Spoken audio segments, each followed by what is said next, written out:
The purpose of Wealth Talk is to educate, inform, and hopefully entertain you on the subject of building your wealth. WealthBuilders recommends you should always take independent financial, tax, or legal advice before making any decisions around your finances. Welcome to episode 165 of Wealth Talk. My name is Christian Rodwell, and Membership Director for WealthBuilders, and I'm joined today by our founder, Mr. Kevin Whelan. Hello, Kevin. Hi, Chris. Good to be with you again. Yes. Hopefully you've shaken a bit of the rust off from last time. Let's hope so. Yes, but we're excited because we have got our Financial Storm webinar tonight. So if you're listening to this podcast on the day of release, which is Wednesday, the 14th of September, and you haven't yet registered for the webinar that will be starting at 7:30 p.m. tonight, please do join us, and we'll put a link in the show notes. But Kevin, do you just want to share a little bit about what the webinar is all about?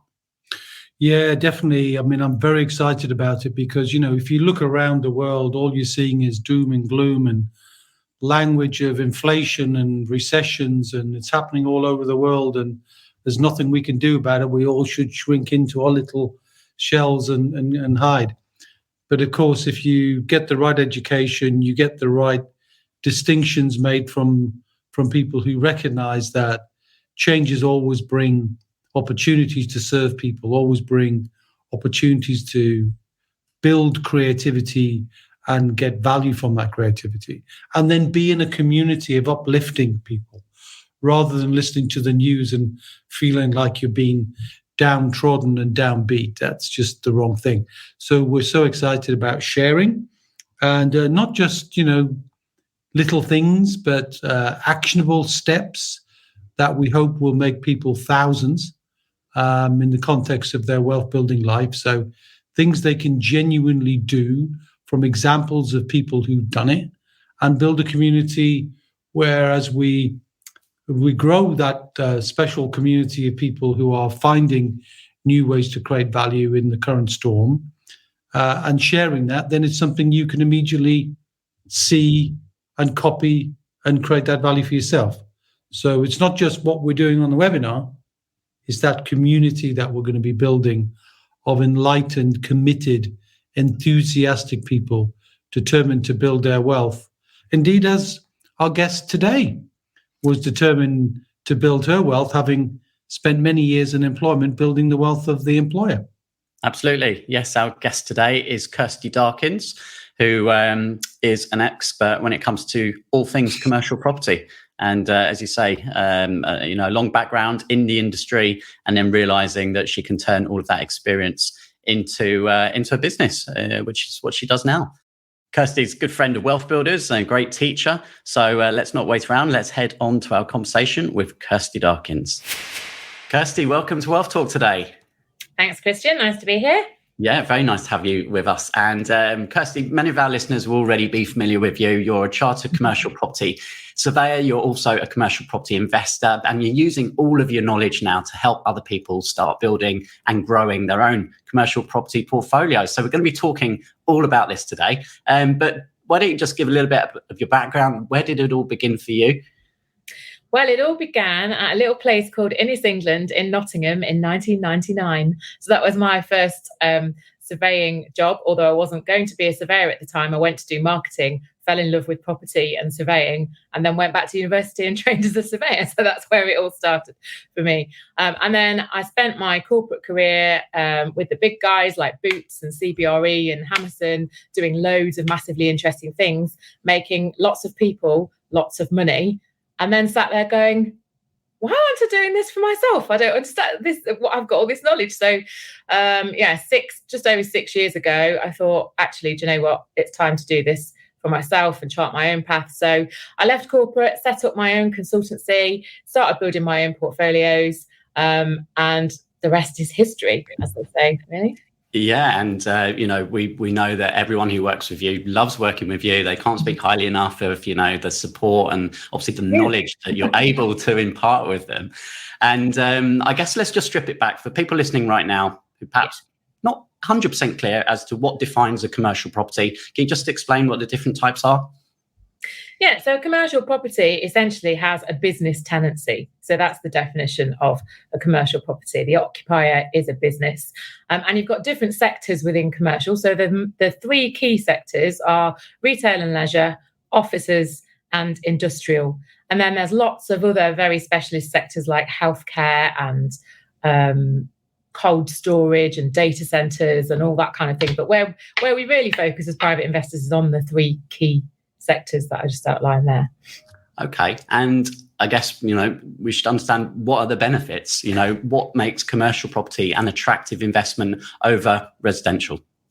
Yeah. So I always say that even if you love residential and you really know what you're doing, everyone should have at least one commercial property, because there are quite a lot of tax benefits to investing in commercial that you can't achieve through residential. So it's not always the place I start, but I think for your community, that's quite attractive. So you can claim capital allowances from commercial properties, which means you get to offset either your income tax or your corporation tax, depending how you're investing. You can also invest your pension directly into commercial property, which you can't do with residential. So it gives you another funding stream. And the main benefits are that it's a lot more hands-off. So you don't have the obligations as a landlord that you have in residential. So a lot of people choose to diversify into commercial because they want a more passive investment. So the landlord is not responsible for anything. The tenant is responsible for all maintenance, all compliance. The tenant pays for everything as well, even including the building insurance. So there is literally nothing to do as a commercial landlord once you've tenanted your property and it's cash flowing other than collect the rent, which is very attractive for a lot of people. It's also quite easy to get high yielding, high cash flowing, multi-tenanted properties. So you might only need one commercial property to hit your income goals, whereas in residential, you'll very often need several properties to hit that income goal. So it's just less intensive, less work, fewer properties needed to hit your income goals, and you've got more time freedom. It is why I invest in commercial over residential. Yeah, and there's some very key points, Kirsty. We obviously work with our members, and one of the first things we do is really get clear on the numbers in terms of what do they need to be financially secure. So just to cover, the essential daily costs that everyone has, and that's normally £3,000 to £5,000 a month. Yeah. And then financial independence, which typically is around about £10,000 a month. And then when you work out, how much money does someone have and how much time would it take in order to get to that point, it often is obviously way too far in the future to be realistic. And so you have to look at alternative strategies. So this is where commercial obviously can help you get there a lot quicker. Yeah, absolutely. And also the good thing about commercial is your gross rent is usually your net rent aside from any cost of finance. So there are literally no cost to landlords in investing in commercial property, which is usually music to residential investors' ears in terms of, well, what about this? Or what about no, tenant pays? No, the tenant pays. No, the tenant pays, as long as the leases are written correctly. So that's your due diligence. But it's a very straightforward strategy once you've acquired the knowledge you need to invest in it. So we're talking now at September 2022, like the news is full of recession looming, of interest rates, of doom and gloom. In fact, I know someone that you know very well, Susie Carter. We interviewed Susie right during the pandemic, and Susie was saying about actually the opportunities that were going to be out there. So, how did you weather the pandemic first and foremost? And then, moving into these troubled times ahead, how's your own portfolio managing and dealing with that? Yeah, so how we weathered the pandemic was two key ways, really. The first was having the right tenant mix in the first place and having done really good due diligence on our tenants before we bought properties or before we let units to them. So most of our portfolio is high street retail and office. We didn't have any rent arrears and we didn't lose any tenants during the whole of COVID. And that is because all of our tenants are convenience and service led, either retailers or professional service offices. They're smaller businesses, they're independent. We have relationships with them. The locations that we invest in are also sustainable and strong. So if you know what criteria to use, you need to niche in terms of your location. So we weathered COVID really well. The thing that did have an impact was the commercial lending market more or less collapsing. During COVID, all the lenders took fright and weren't really lending on retail and office, or if they were, it was extremely low loan to value, really high interest rates.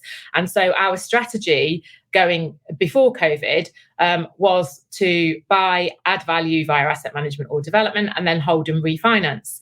So we had to change our strategy. We had to pivot our exit. So we pivoted our exit to flip and decided to build our own bank instead. So we spent the last 2 years selling assets that we've added value to, buying and selling, trading effectively, and built our own bank. So now we don't need the lenders. And so that's what we did during COVID, and it's worked really well. And then going into recession now, I'm always really excited when this happens as an investor. And I think any experienced property investor is, because as long as you are making informed decisions and you are doing your due diligence, and clearly you should be building a bit more fat in than you usually would to cope with any uncertainty, there's always massive opportunity in a recession. So what we should be doing is putting ourselves in a cash-rich position to pick up those opportunities, and getting out there and looking. And this time it's a very different recession that's coming. It's not a credit-led recession. So there's still a weight of money in the market. Agents are desperate to meet their fee quotas. They haven't met their fee quotas in the commercial market yet this year because supply was slow at the beginning of the year. Sellers are a lot more motivated and a lot more realistic. I've had some really good examples just in the last couple of weeks of phone calls from agents going, okay, they're ready to talk to you about your level of offer now. Okay, good. Thought there would be. And that's really starting to happen now. So there's a lot of opportunity if you know where to look. And yes, obviously the caution is you must be informed and you must do, bank grade due diligence on your tenants. But as long as you do that, there's a lot of opportunity. It's quite exciting. Yeah. And you're mentioning a lot of things that are in our Wheel of Wealth, which is our process we teach our members, which begins with education, right? So, you have to know what you're doing. And again, for someone listening now, perhaps who's, quite experienced in residential, they have a portfolio, they may be thinking, God, it's a big step to commercial, right? I just have no idea. Where do I start? Where do I begin? How big a step is it? It's not really that big a step. It's like choosing a different residential strategy. So a lot of people start with buy-to-let, then they might move to something like HMO, or they might do serviced accommodation, or they might start scaling into bigger developments when they've done some small refurbs on buy-to-lets. They might start doing some commercial conversions. So it's just another strategy at the end of the day that you need to acquire the right knowledge and contacts to do. And it's very possible for a private investor to enter the commercial market. It's not only for the leagues of the big institutional investors and pension funds and developers. That's one end of the market. But the sub 2 million end of the market is where we're starting. And you can start with as little as 100,000 if you're up in the Midlands and the North. Probably need 300 if you're in the South. But, it's very accessible in terms of that starting point, that entry level. Yeah, a lot less competition there. Yeah. The other thing, I guess, is time. This is the thing we're all short of. We're all looking for more of. How much time would someone need to dedicate towards, finding commercial property? And I guess this is moving on to the topic of sourcing the deals and, just how does someone approach that? Well, initially, you'll need a lot of time because the thing that's critical to sourcing commercial property are your commercial agent relationships. So 50% or more of commercial property never hits the market because we, as commercial agents, are quite lazy. And so we'll get our fees the quickest way possible, which means we just go direct to investors we already know. And a lot of property just doesn't come to the market. So you have to get out there and build the commercial agent relationships in your investment patch. That's absolutely key. So setting up your systems, building those relationships. To start with, you're going to need to put quite a lot of legwork in and quite a lot of time. But then once you've set up your system and your relationships and you're just checking in and the agents are feeding you deals and your deal making, if I'm in acquisition mode, I spend around 10 hours a week if I'm seriously trying to build my deal pipeline, and that's all I need to spend. You should really be able to do it in 5 hours a week if you've got your systems set up and built your relationships. Yeah, and of course, this is everything that you teach your students now. Kirsty, tell us a bit more about like how do you work with people, and what are some of the programs that you've now created? Yeah, so I in the first lockdown, I created my online masterclass, mostly to occupy myself, to be honest, but because a lot of people have been asking, well, where can I find more information? So it's an 8-module online masterclass that gives you all the fundamental information you need to understand to start investing in commercial property. And the result is that you'll decide on what strategy is right for you within commercial, because just like residential, there's multiple different strategies in commercial, and it will depend what your goals are and what your starting point is on what strategy is right for you. So that's the masterclass. And then if people feel, a lot of people do that and then feel that they still need some support, they still need the confidence of someone behind them while they're making decisions for the first time in commercial. So I run a group mentoring program. So maximum of 10 people in the group. So small group mentoring on a 12-month basis, where I mentor them through 12 months. And by the end of the 12 months, everybody's got at least one property, offers on the table, built their agent relationships, fully confident in doing their due diligence, and they're ready to be out in the commercial market building their portfolio. Yeah, no, fantastic. And as I said at the beginning, you know, we hear such great feedback from everyone that works with you. So yeah, very, very good. One thing that I found interesting, we were speaking just before we started recording, Kirsty, I was saying about the interest rate rises and the difference between the residential and the commercial market there. Can you just explain a bit more? Yeah, well, so what happened during the pandemic is that commercial mortgage interest rates rocketed. So they just, because the level of risk and uncertainty with all the restrictions for businesses, the lenders just went, we need to protect ourselves. So the rates went up. Now, the commercial rates are always higher anyway. They're usually around 5% for a new commercial investor. But what's actually happening right now is that the commercial lending rates are coming down while the residential lending rates are going up. And that is because the restrictions have ended. Businesses have weathered a 2-year storm. They've mostly put themselves in a very strong, efficient, cash positive position.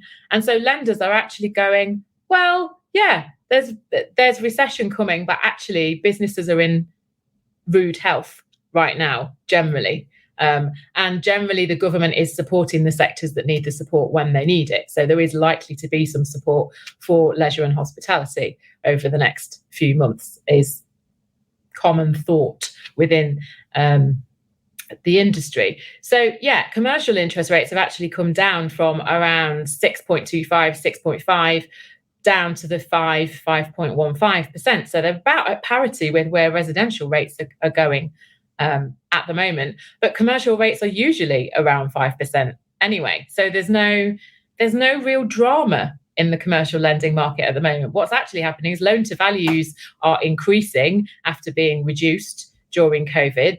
There's a bit more confidence. There's still not as many lenders lending, still working with the specialist lenders, but the commercial lending market is actually coming back at a time when the residential lending market is restricting. Mm. Now, some people might be thinking, Kirsty, high street is on its way out. Everyone's working from home now, so offices, you know, not as required as they perhaps used to be. So where are you seeing the changes and the opportunities in those areas? Oh, you know, what I always say is a little bit of knowledge is a dangerous thing. So I have been investing in the high street either for clients or for myself and offices for the last 22 years. I've made a living out of it for 22 years, even though it's apparently been dying for 15. So it's always evolving. It's not dying, it's evolving. It's changing with our habits. So we're causing the change. So we need to get really interested in our own habits. Like what are we demanding? How do we shop? Where do we want to work? What's happening? What do businesses need? And serve those needs. So it's very location specific. That's the key point about high street and offices. Location is absolutely king. So you have to niche to get these strategies right. You have to get the right locations. Once you're in the right locations, it's about the tenants and your tenant mix. So you're going for convenience and service-led tenants on the high street, which means opticians, hairdressers, convenience stores, funeral care, pharmacies, takeaways, all the things that people don't stop needing and don't stop servicing, and professional services as well. And then in offices, it's a very interesting time. There's a lot happening. Most occupiers are looking for more flexible terms, and that doesn't balance very well with an investor who's trying to get your capital value out. So you've got to pivot your strategy in terms of what's important. Is it cash flow or is it capital value? Because if it's capital value, then you need to think differently about how you invest in offices. But most businesses have recognized that they can't run their business with a collaborative team without them connecting with each other at some points. And most businesses are running a hybrid model. And also what's become very important in offices is facilities and wellness. And so they all need actually more space, not for desks, but just for breakout areas, gyms, facilities, so actually a lot of businesses are using the same amount of space, but they're using the space differently. So that's quite an interesting development as well. Yeah, no, it is.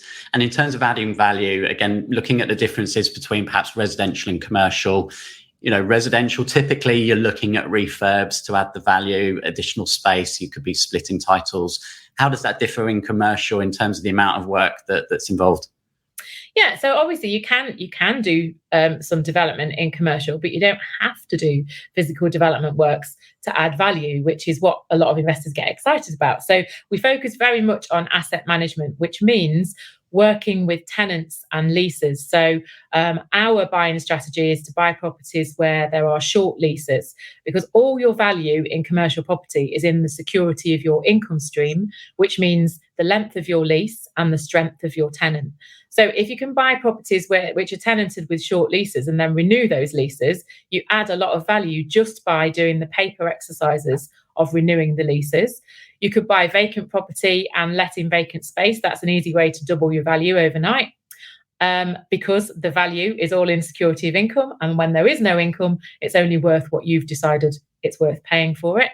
Or you can uplift rents, you can remove tenant breaks, you could split up bigger units into smaller units. So you need to serve the current market demand rather than what there was previously. And you can add value as well through commercializing commercial assets. So car parking, advertising, there's lots of different ways that you can add some extra value other than actually letting the units to business tenants. So there's lots of ways to add value to commercial property that don't involve physical development work. Yeah.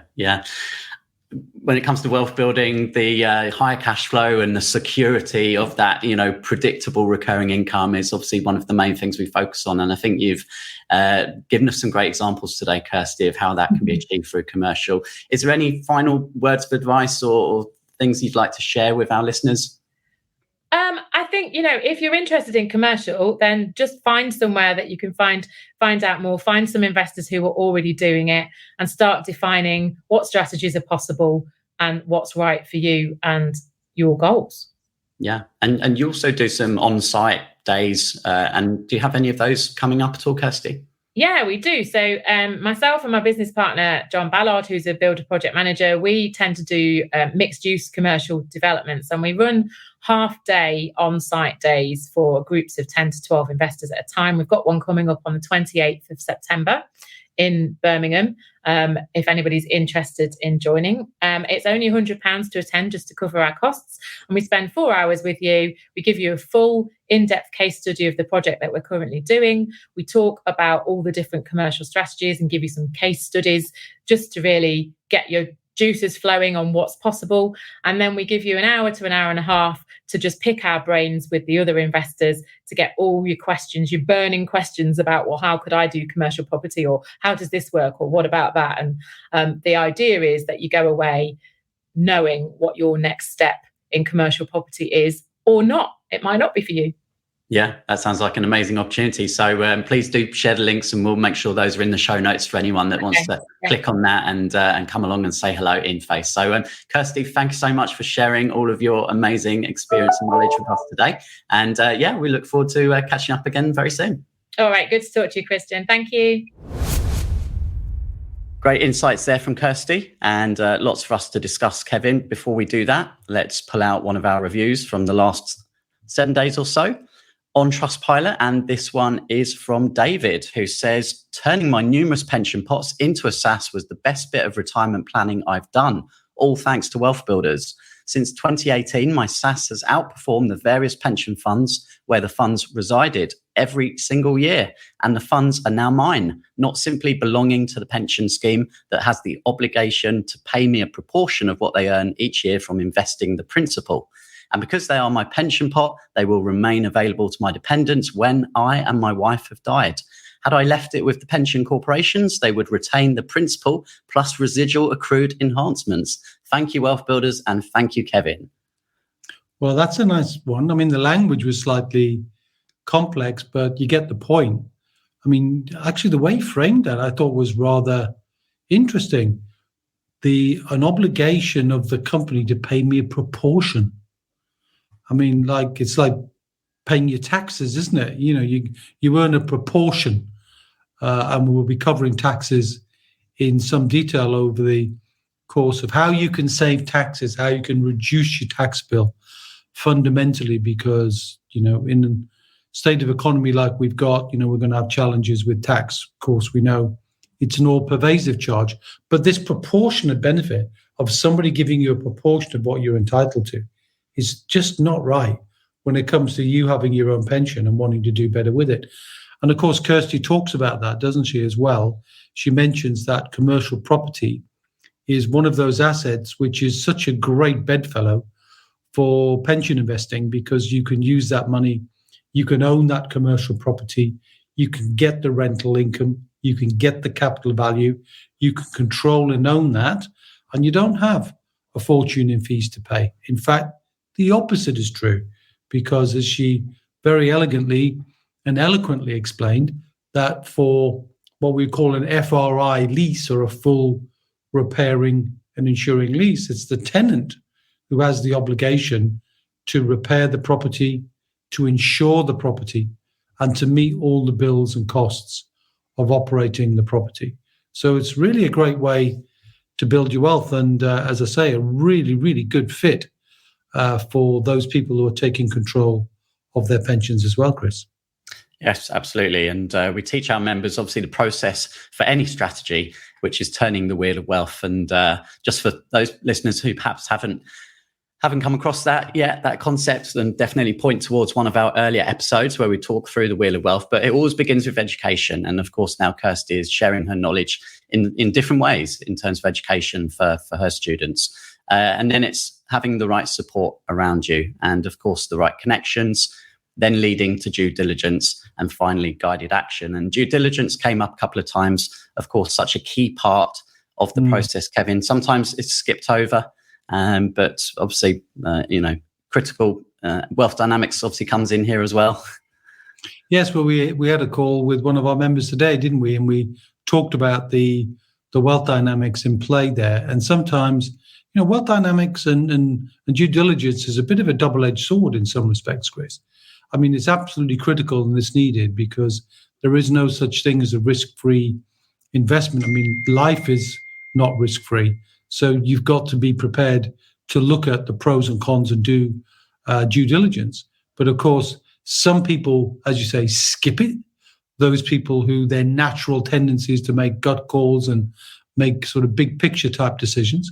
And some people get over analytical, and they won't make any decision until the due diligence is absolutely perfect, which it can never be, because there has to be a con, there has to be a negative in order to get the higher returns that often this due diligence will reveal. That what are the benefits? Well, you've got to take some of the risk that goes with that, but it's understanding that and documenting that and mitigating that is the very core of that due diligence process we share and help people to put in play to reduce the risk as much as is possible to do. Yes, and part of that due diligence that Kirsty talked about there with her own portfolio was making sure that she really understood the tenant types and having a good mix. And we've seen that in previous conversations we've had on the podcast, most notably Luke Spikes, who was on episode 136. That was all about reinventing the high street. And Luke was seeing the opportunities now of people wanting more flexible working. So, co-working space, which he obviously is now focusing on. It was very interesting to me, Chris. You asked the question about, I know you were playing devil's advocate. You were saying, oh, the high street is dead. Almost you were posing the question, and knowing that her answer was going to be much more in depth than that. And she came back right at you, didn't she? And she went, well, a little knowledge is a dangerous thing. And of course, she's absolutely right. Not aimed at you, but aimed at the naysayers who will always find a reason not to do something. But she made a really great point that it's not that things have fundamentally changed forever. Things have changed and they've evolved. They're different.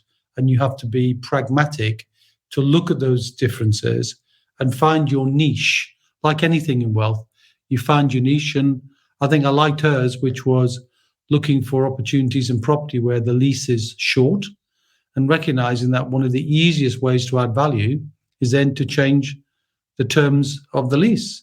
And if you get a longer lease and you get a good tenant, a covenant, in other words, a promise, and you combine the two, then those things are what ultimately deems or creates the value of a commercial property. So, and that's definitely her area of expertise. Absolutely. So, yeah, I think Kirsty really helped us to see that commercial, like any strategy, is not something beyond the reach. Some people might think it sounds complex, but with the right education, the right support, the right connections, it's a strategy that can work for anyone. Yeah, and we had, I can't remember which one it was, but it wasn't that long ago, Chris, when we talked about title splitting, and how you can take a property and you could just, Kirsty made reference to kind of changing the usage and keeping the space the same, but just changing the dynamic of the space. And I think it wasn't that long ago, we were talking about title splitting and how you can create more value from splitting the title. So a combination of space plus legals is another way to do it. And again, not beyond the skill set of people who are immersing themselves with the right connections in the wealth builder sort of circle of influence of the team of people who we know who are outstanding in their own field. And I'm sure for anybody who's interested in title splitting, you can create a link in the show notes for that as well. I certainly will. That was an interview with Harriet Dunn. And we'll pop the link for that in today's show notes. Mm-hmm. And of course, at WealthBuilders, we take pride in our trusted partners. It's something we're constantly working on to be, connected to all the very best people out there building wealth. And benefits for our members of obviously being part of our community is that we can make those introductions for them. Yeah, that's right. And we never tire of that. And we're constantly looking to build a big black book of really great people. It's almost like a series of concentric circles, I would say, Chris, for a visual. I'm the visual person here. So we've got kind of wealth builders at the core. We deliver the core values, the core principles, the 9-step roadmap, the wheel of wealth, all of those, really critical things that you must do if you're trying to build wealth properly. But then it doesn't stop there. Outside of that, a wider circle would be those who provide great education and a more specific niche in every different pillar. There'll be somebody who's got that unique skill set. Sometimes we deliver that education, Chris, but often we defer to experts, a bit like a GP referring to a specialist. And then beyond that, the very, very niche providers. And she talked about one of those, which was capital allowances, of course, which is a taxable benefit that often can be claimed for owners of commercial property. And that would be on the outer circle, because you don't see that every day, but you do see it every month or so. Somebody's going through the process of claiming back taxes that they didn't realize they could do. So consequently, and we go beyond that into more specific tax areas or more specific legal areas where that skill set becomes even more niche. So that's essentially, if you imagine wealth builders, a core going out, constantly building a panel of outstanding and excellent people in their field who reflect our values and our integrity. Absolutely. So final reminder, if you're listening to this podcast on Wednesday, the 14th of September, do join us tonight. Kevin and I will be on a live webinar, how to navigate the financial storm ahead. We'd love to see you there. And if we don't see you there, then Kevin, we'll be catching up same time, same place next week. We will indeed, my friend. And until then, see ya. We hope you enjoyed today's episode. Don't forget that we are constantly updating our resources inside the Wealth Builders membership site to help you create, build and protect your wealth. Head over to wealthbuilders.co.uk/membership right now for free access. That's wealthbuilders.co.uk/membership.